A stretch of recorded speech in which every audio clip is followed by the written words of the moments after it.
Еще одна из квартир в ЖК Посейдон. Но, к сожалению, эта квартира идет немного дешевле, так как она не имеет прямого вида на море.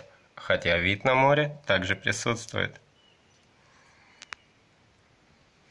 Вот детская площадка. Вам видно, как ваши детки играются. Эта квартира 43 квадратных метра. Ну и также она в черновом исполнении для ваших дизайнерских идей.